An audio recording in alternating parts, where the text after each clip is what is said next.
आमतौर पे मेरे से जो पूछे क्वेश्चन जाते हैं उसके बारे में बात करना चाहता हूँ। डॉक्टर साहब, आपको 30 साल हो गए, तो 30 साल में न्यूरोसर्जरी में क्या क्या बदलाव आया है? एमआरआई आ गए हैं, एमआरआई बहुत सोफिस्टिकेटेड आ गए हैं। मुझसे किसी ने पूछा है कि मेरे को अक्सर सर दर्द होता है, how do I know if it is migraine और समथिंग। मैं आपको बताना चाहूँगा, सर दर्द एक खतरनाक बीमारी हो सकती है। मुझे स्लिप डिस्क है, क्या मुझे पूरी जिंदगी बेड रेस्ट करना पड़ेगा? कमर दर्द आज की तारीख में एक कॉमन प्रॉब्लम है और उसका ज़्यादातर रीज़न ये रहता है हमारा रोग। नमस्कार, मैं doctor VK Gupta, neurosurgeon, silver stick multi speciality hospital Gurgaon से आज आपसे कुछ आम तौर पे मेरे से जो पूछे क्वेश्चन जाते हैं उसके बारे में बात करना चाहता हूँ। न्यूरोसर्जरी अपने में एक काफ़ी डिमांडिंग ब्रांच है और जिस भी मरीज को या उसके रिश्तेदार को इस तरह ब्रेन की प्रॉब्लम होती है तो वो आपको पता ही है कितने पैनिक हो जाते हैं। तो कैमरे से पीछे बहुत बार क्वेश्चन पूछे जाते हैं, जिसमें हमने कुछ क्वेश्चन यहाँ है मेरे पास। जैसे तो राहुल जी ने पूछा कि जो है डॉक्टर साहब, आपको 30 साल हो गए काम करते हुए, तो 30 साल में न्यूरोसर्जरी में क्या क्या बदलाव आया है? आज से यदि हम कंपैरिजन करें 30 साल पहले का, तो चीज़ें बहुत बदल गई हैं। यदि हम बीमारी के हिसाब से देखें, डायग्नोसिस के हिसाब से देखें, तो डायग्नोस्टिक मॉडलिटी बहुत बदल गई है। एमआरआई आ गए हैं, एमआरआई बहुत सोफिस्टिकेटेड आ गए हैं, जिसके अंदर हम जल्दी जल्दी पेशेंट का कम से कम समय में एमआरआई कर सकते हैं और बहुत बारीकी से हर चीज़ को देख सकते हैं। इसके अलावा यदि हम मेडिसिन की बात करें तो बहुत सारी मेडिसिन में इम्प्रूवमेंट हो गया है। पहले जो एपिलेप्सी के लिए मेडिसिन यूज़ करते थे उनके साइड इफेक्ट काफ़ी होते थे।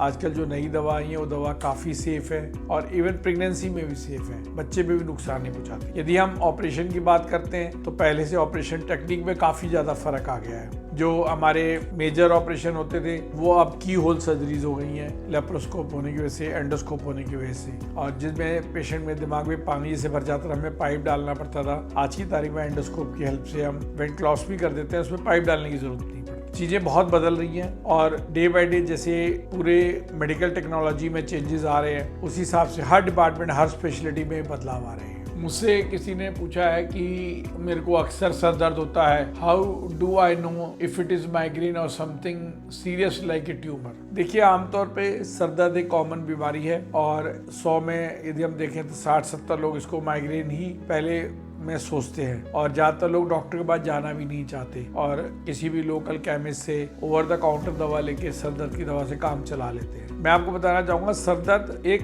खतरनाक बीमारी हो सकती है। यदि कोई भी सर दर्द है जो आपको लंबे समय से चल रहा है, कोई भी सर दर्द है जिसके साथ आपको उल्टी और चक्कर आते हैं, कोई भी सर दर्द जिसमें आँख की रोशनी में फर्क पड़ता है, तो इसको आपको लाइटली नहीं लेना चाहिए, सरलता से नहीं लेना चाहिए और इसके लिए आपको जाके डॉक्टर से टेस्ट कराना चाहिए। जहाँ तक डायग्नोसिस की बात है, माइग्रेन है, ट्यूमर है, साइनोसाइटिस है या किसी ब्रेन की नर्व पे इफेक्ट है, ये हमें टेस्ट कराने से ही पता चलता है। और जो इसमें आइडियल टेस्ट एमआरआई होता है, एमआरआई में हमें पता चल जाएगा कि मरीज को क्या दिक्कत चल रही है। नर्वस सिस्टम वीक है, वेस्कुलर सिस्टम वीक है तो माइग्रेन है पेशेंट को। और यदि मान लो सेकेंडरी डिजीज है जिसकी वजह से सर दर्द हो रहा है, जैसे ब्रेन ट्यूमर है, कोई पुरानी चोट है, ब्लड क्लॉट का जमना है, साइनोसाइटिस का होना है, दिमाग में नस के ऊपर नस का चढ़ जाना है, तो हमें क्लियर कट पता चल जाता है। तो घबराने वाली बात नहीं है, आप अपना बीमारी को कंफर्म डायग्नोसिस कराएं और इलाज करें। मेरे से किसी ने पूछा कि मुझे स्लिप डिस्क है, क्या मुझे पूरी जिंदगी बेड रेस्ट करना पड़ेगा या सर्जरी ही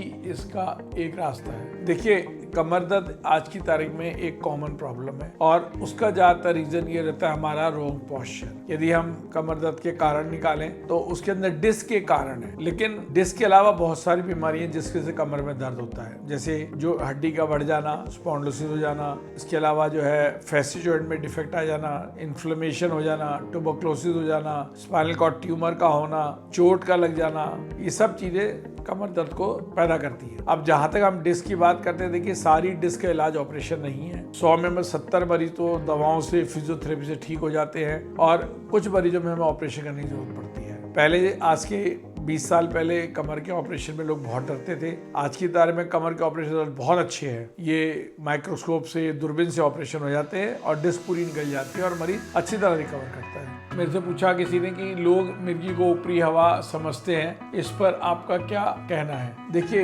एपिलेप्सी और मिर्गी बीमारी लेके बहुत सारे मिथ्स हैं, लोगों को भ्रम है। पहले जमाने में इसको लोग ऊपरी की बीमारी कहा करते थे और बहुत बार ओझाओं के पास, तांत्रिकों के पास ले जाते थे और जिसका ओझा और तांत्रिक नाजायज फायदा भी उठाते थे, स्पेशली यदि पेशेंट फीमेल है तो। देखिए, मिर्गी की बीमारी अपने में एक बीमारी है और आज की तारीख में इसका इलाज संभव, और इसमें बहुत कम मरीजों में हमें ऑपरेशन करनी पड़ती है। ज़्यादातर मरीज दवा से ही ठीक होते हैं यदि पेशेंट के हम टेस्ट करा के कंफर्म करते हैं कि मिर्गी की बीमारी है और किस तरह की है, प्राइमरी और सेकेंडरी है। प्राइमरी में नर्वस सिस्टम वीक हो जाता है और सेकेंडरी में कई बार और एसोसिएटेड प्रॉब्लम होती है, जैसे कीड़ा हो सकता है दिमाग के अंदर, रसोली हो सकती है, इन्फेक्शन हो सकता है, पानी का भरना हो सकता है, ब्रेन हेमरेज हो सकती है, ब्रेन में नस का बंद होना हो सकता है। तो इन सब में बीमारियों में ज़्यादातर में दवा से इलाज हो जाता है, एक्सेप्ट फॉर ट्यूमर या ब्रेन हेमरेज होते हैं। यदि ट्यूमर है, रसोली है, छोटा है तो हमें कई बार कुछ करने की जरूरत नहीं पड़ती है, और यदि बड़ा है तो उसको ऑपरेशन करके निकाल देते हैं। बीमारी लाइलाज नहीं है।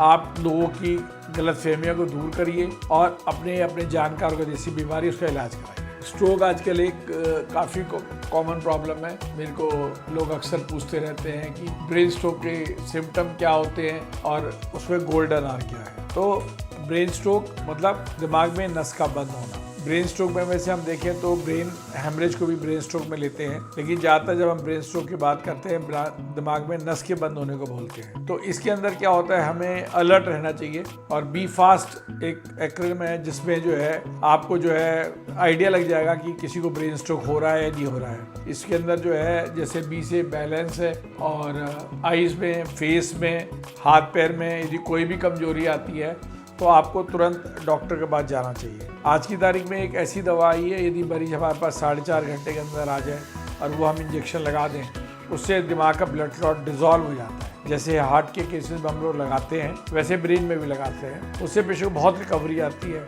और जो ब्रेन में डैमेज होता है वो भी कम हो जाता है। लेकिन ये तभी संभव है जब आप अलर्ट हो, अवेयर हो कि आपको गोल्डन आवर क्या होता है, तभी डॉक्टर भी आपकी हेल्प कर पाए। मेरे से लोगों ने अक्सर पूछते रहते हैं ब्रेन हेल्थ मेंटेन करने के लिए बेस्ट फूड या बेस्ट हैबिट क्या है। देखिए, हमारे बुजुर्ग भी कहा करते थे स्वस्थ शरीर में ही एक स्वस्थ दिमाग रहता है। तो ब्रेन हेल्थ को मेंटेन करने के लिए सबसे पहले हमें स्वस्थ शरीर रखना बहुत जरूरी है। अब स्वस्थ शरीर कैसे रखेंगे, तो स्वस्थ शरीर रखने के लिए हमें खाना हमें कैलकुलेट करके खाना चाहिए। जैसे आजकल जंक फूड बहुत ज़्यादा चल रहा है जो वेट भी बढ़ाता है और बाकी चीज़ों में नुकसान पहुंचाता है। तो हमारी बैलेंस डाइट होनी चाहिए। दूसरा, हमें रेगुलर एक्सरसाइज करनी चाहिए, जिसपे हम morning walk, evening walk, aerobics. कोई बाहर नहीं जा रहा था, घर में ही एरोबिक्स कर सकता है। आजकल तो यूट्यूब पे इतने सारे वीडियोस अवेलेबल हैं जिसको आप लेके उसको फॉलो कर सकते हैं। इसके अलावा जो है, यदि दिमागी हेल्थ को ठीक रखना है तो हमें मेडिटेशन करना बहुत जरूरी है, रिलैक्सेशन बहुत जरूरी है। मैं आप लोगों को रिकमेंड करूंगा कि आप सवेरे के टाइम में, और सवेरे 4, 5, 6 बजे नहीं, जब आपको